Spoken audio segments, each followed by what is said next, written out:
Damos comienzo a un nuevo comentario bíblico expositivo. Servidores de Dios. Quien te habla es Manuel Cornejo. En esta ocasión estaré compartiendo sobre el libro de Job, capítulo 9 y versículo 29, donde dice: Yo soy limpio, ¿para qué trabajaré en vano? Nótese que aquí la palabra sí está traducida por nuestros traductores, ya que oscurece enormemente el sentido. Entonces el significado evidentemente es: se me considera culpable y no puedo responder a ese cargo. Ya que Dios me considera como tal, y si intentara por otro lado encontrarme con Él por la acusación, sería por tanto un intento verdaderamente vano.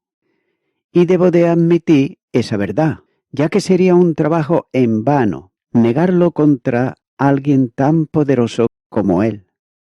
Note que esta interpretación concuerda con el argumento de todo el capítulo, ya que Job sostiene que sería en vano contender con Dios y abandonar la discusión en la desesperación, ya que es bastante evidente, sin embargo, que no lo hace tanto porque está convencido de sí mismo, como por saber que Dios es grande y que sería inútil lidiar con Él. Note que evidentemente está implícito todo el tiempo el sentimiento de que si Él fuera capaz de hacer frente a Dios en el argumento, el resultado sería diferente. Tal como están las cosas, se somete no porque está convencido, sino porque es débil, no porque vea que Dios tiene razón, sino porque ve que es poderoso. ¿Cuánta sumisión de este tipo hay en este mundo? Sumisión no al derecho, sino al poder. Sumisión a Dios no porque se le vea sabio y bueno, sino porque se le ve todopoderoso, y por tanto es vano intentar oponerse a Él, ya que no hace falta decir que tales sentimientos no evidencian una verdadera sumisión. Continuará con el versículo 30, donde dice: Aunque me lave con aguas de nieve y limpie mis manos con la limpieza misma. Ya que cuando está diciendo y haz que mis manos nunca estén tan limpias, más bien debería limpiarme las manos con lejía o alcali. La palabra significa propiamente pureza, limpieza, y luego se usa para denotar lo que limpia alcali, lejía o sal vegetal. Los antiguos hacían uso de esto mezclando con aceite en lugar de jabón, con el propósito de lavar y también en la función de metales para hacerlos derretir más fácilmente. En el libro de Isaías, capítulo 1 y versículo 25 dice: Y volveré mi mano contra ti, y limpiaré hasta lo más puro tus escorias, y quitaré toda tu impureza. Por otro lado, el caldeo lo traduce con precisión cuando habla y dice un jabón, ya que no hay ninguna duda de que este es el sentido, y que Job quiere decir: si hiciere uso de agua más pura y del jabón para limpiarme, aún así sería considerado impuro. Por tanto, Dios lo arrojaría de inmediato a la zanja y volvería a estar cubierto de inmundicia moral y contaminación ante sus ojos. Continúa ahora con el versículo 31, donde dice: Aún me hundirás en el hoyo, y mis propios vestidos me abominarán. Dice que aún me hundirás en el hoyo, es decir, en la fosa inmunda del pecado, el hoyo donde no hay agua, el hoyo horrible, el fango y la arcilla en la que están todos los hombres no regenerados y al que vuelven los hipócritas, como por otro lado también los cerdos a revolcarse en el fango. Entonces, ¿en qué impureza están las personas santurronas ya que tarde o temprano se le hace aparecer, a pesar de toda su rectitud, santidad, pureza y perfección externa de la que ellos se jactan? Y note que aunque Job no era ninguno de estos, ni tampoco era un hombre no regenerado, ni un hipócrita, ni una persona farisaica, sin embargo, sabía que en comparación con la perfecta pureza y santidad de Dios, él debería parecer extremadamente impuro, y que Dios lo trataría como tal, y lo presentaría a la lista de los demás como la inmundicia del mundo y la escoria de todas las cosas. Al continuar sus aflicciones, de donde se concluiría que él era la persona más impura. El Salmo 69 y versículo 2 dice: Estoy hundido en cieno profundo, donde no puedo hacer pie. He venido a abismo de aguas, y la corriente me ha anegado. Note que algunos entienden que esto de la tumba, la zanja o pozo de corrupción, en la que deben de ser arrojados y allí pudrirse, pero los otros sentidos parecen mejores. También dice, y mi propia ropa me abominará, no su ropa en un sentido literal, o mientras vivía siendo tales sus sucias úlceras que si su ropa fuera sensible a ellas, detestarían y aborrecerían tocarlo y cubrirlo, o muerto, ya que sus ropas sepulcrales, es decir, su sudario, desdeñarían cubrir tan inmundo cuerpo, cubierto de gusanos y polvo. O como algunos también lo parafrasean cuando dice que la ropa no se convierte en un cadáver, o como también dicen, cuando voy desnudo a la tumba, como si mi ropa me aborreciera.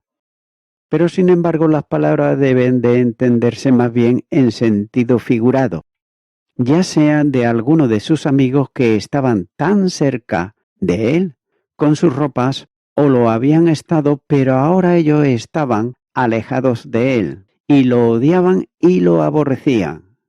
Por tanto, lo mejor de sus mejores obras de justicia, las cuales se vistió como un manto, como señala Job capítulo 29, versículo 14, y que también son una cubierta para los santos delante de los hombres, y son adorno para ellos, aunque no justifican la vista de Dios.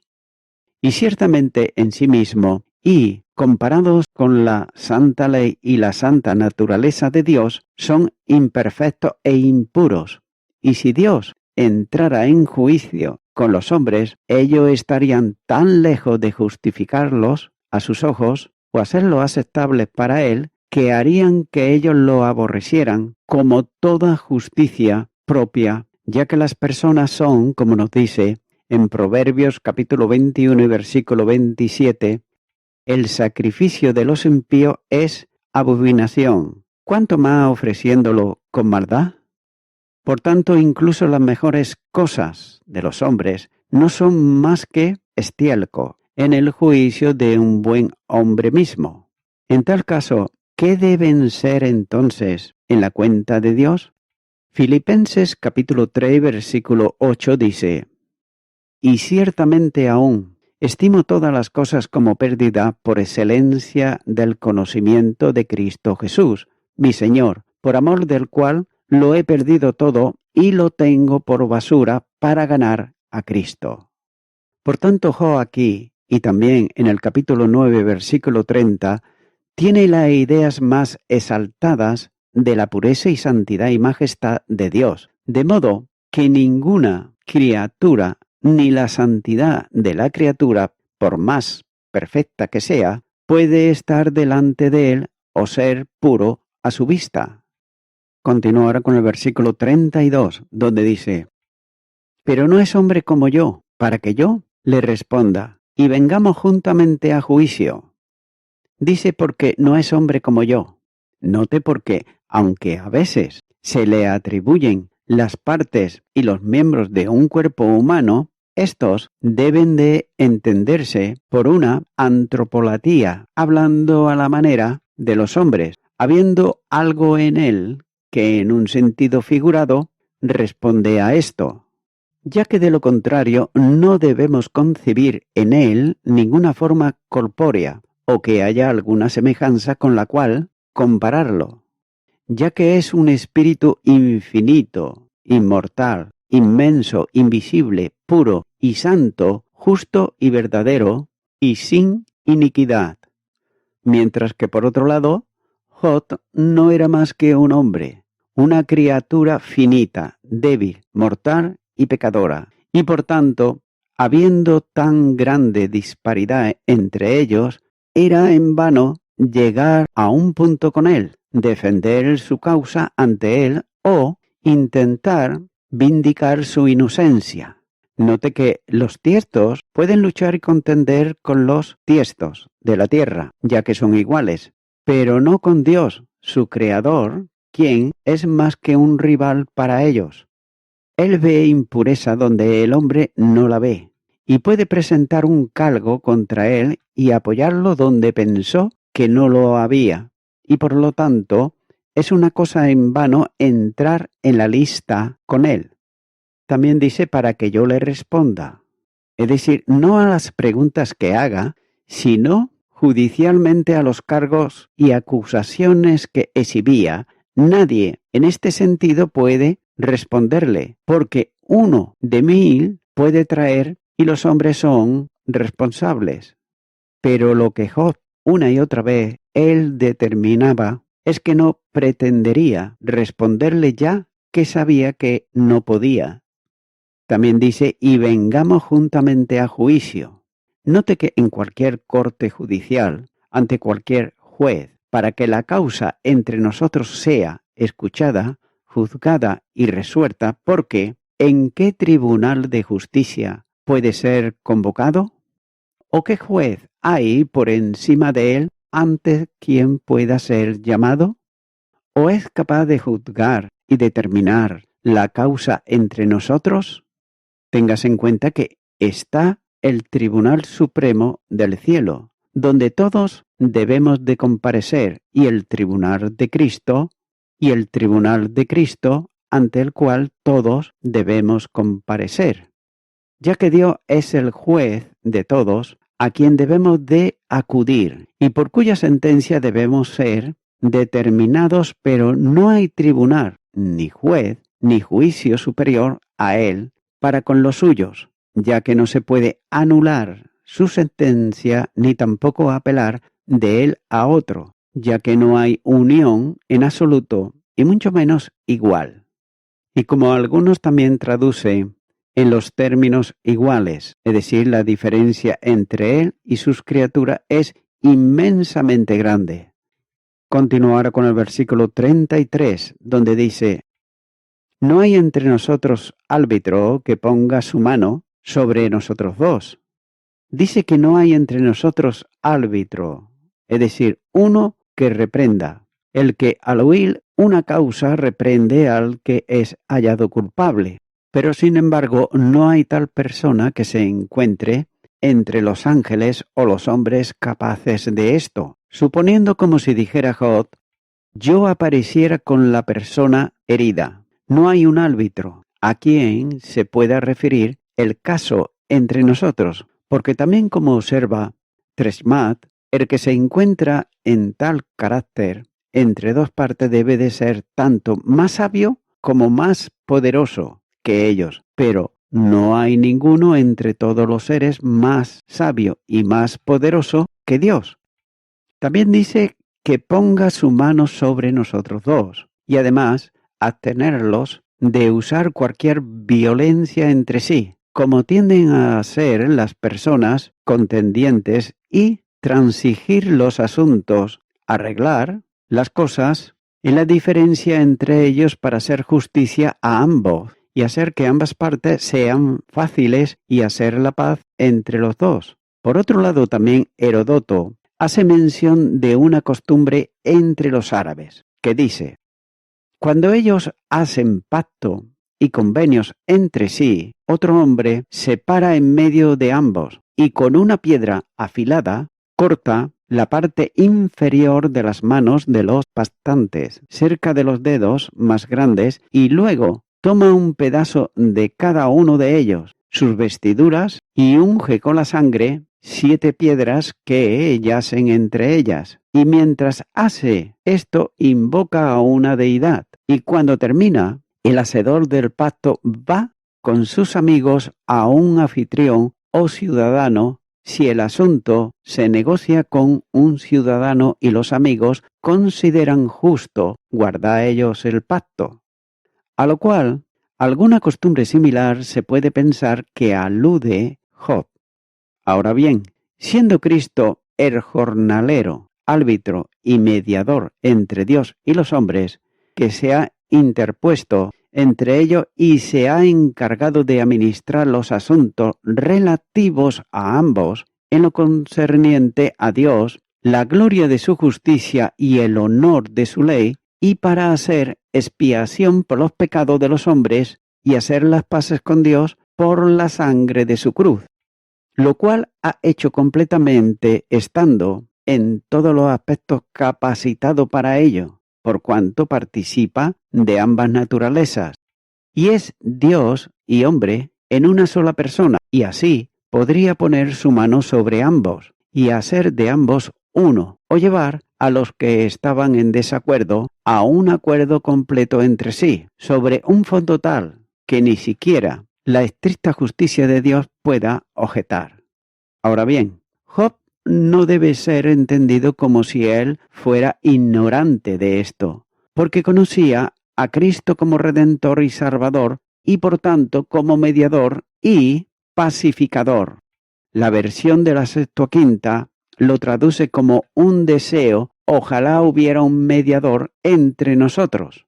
Y así puede ser considerado como una oración por la encarnación de Cristo, y que Él apareciera e hiciera el trabajo de un mediador al que fue designado, del cual Job claramente vio que había gran necesidad.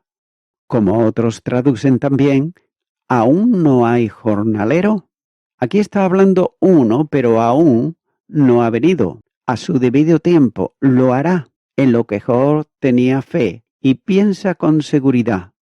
Pero por otro lado, tampoco hay necesidad de tales versiones y glosas, ya que Job no está hablando aquí del asunto de la salvación, sobre el cual no tenía ninguna duda. Sabía que su estado era seguro y tenía interés en el Redentor viviente y en el bendito mediador, sino de la presente dispensación de la providencia y de la limpieza de eso hasta la satisfacción de sus amigos, para que pudiera parecer una persona inocente. Y como Dios no creyó conveniente cambiar la escena, no hubo nadie que se interpusiera en su favor, y por tanto fue en vano para él contender con Dios.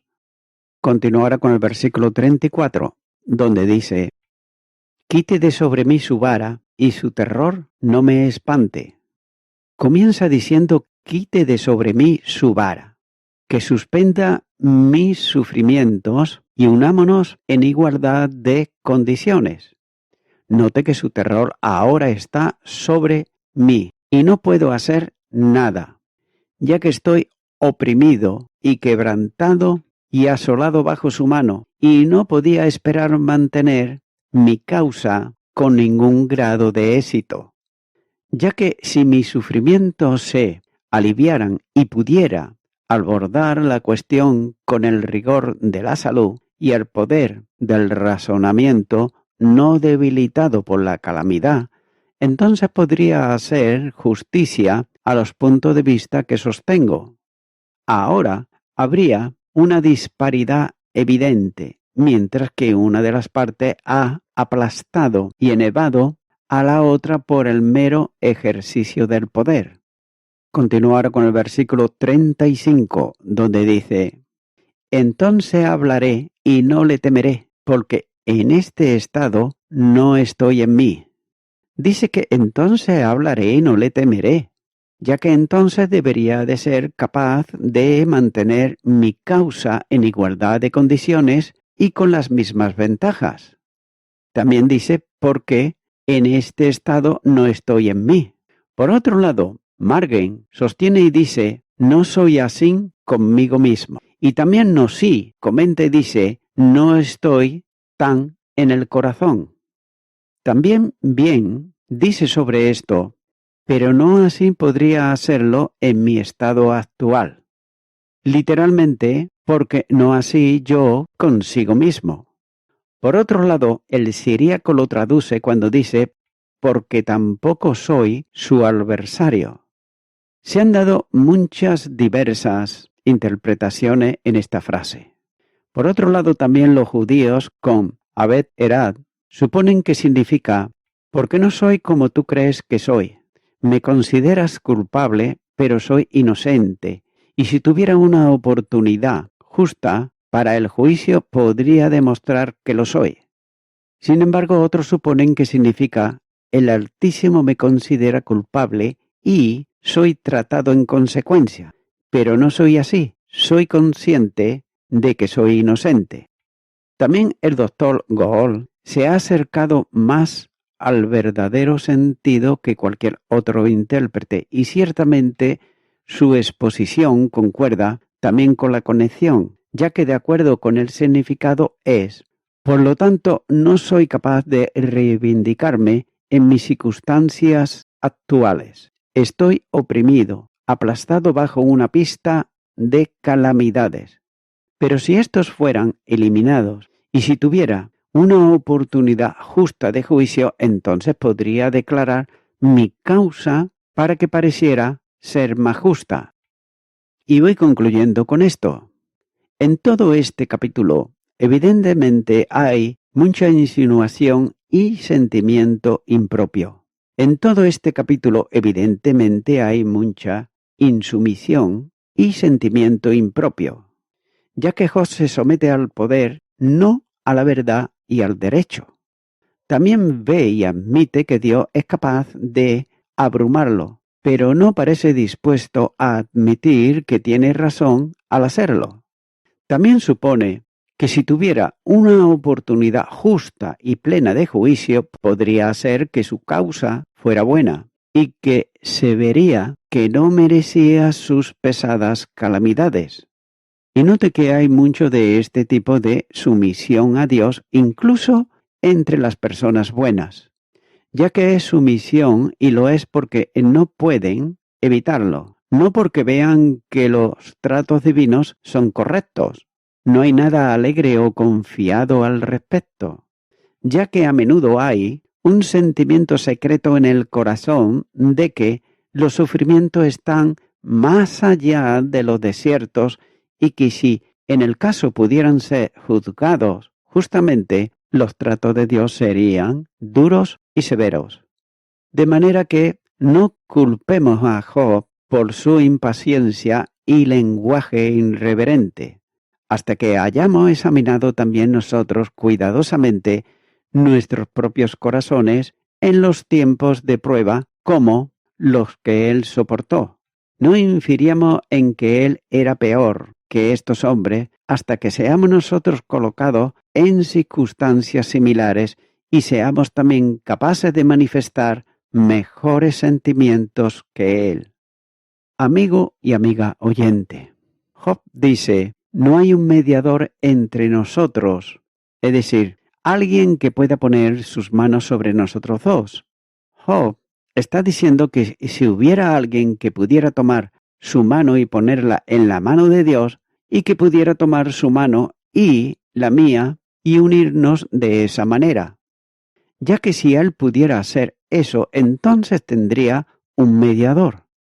Y la palabra de Dios, por medio del apóstol Pablo, nos dice en la primera carta de Timoteo, capítulo 2 y versículo 5, porque hay un solo Dios y un solo mediador entre Dios y los hombres, Jesucristo, hombre. Jesucristo, tan solamente Él es el mediador entre Dios y los hombres. De manera que mi amigo, mi amiga oyente, solamente Jesucristo es ese mediador. No lo es ningún santo muerto, ninguna virgen que también murió, sino aquel que resucitó de entre los muertos. Su nombre es Jesucristo. Y Él puede y quiere perdonar tus pecados y ponerte en comunión con Dios. Ora conmigo esta oración que voy a hacer y di: Señor Jesucristo, hasta ahora he buscado personas mediadoras, espirituales, he buscado en vírgenes, en santos y tantas cosas, pero el vacío de mi alma sigue igual. Tu palabra dice que solamente tú eres el mediador entre Dios y los hombres, Jesucristo hombre. Vengo a ti, confesándote que soy una persona pecadora y por tanto me arrepiento de todos mis pecados y te pido también perdón. Te ruego que vengas a mi vida, que vengas a mi corazón y te doy gracias. En tu nombre. Amén.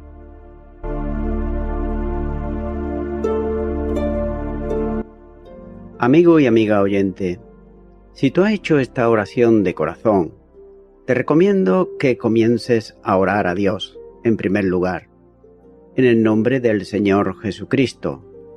Orar a Dios no es rezar, sino que es hablar con una persona.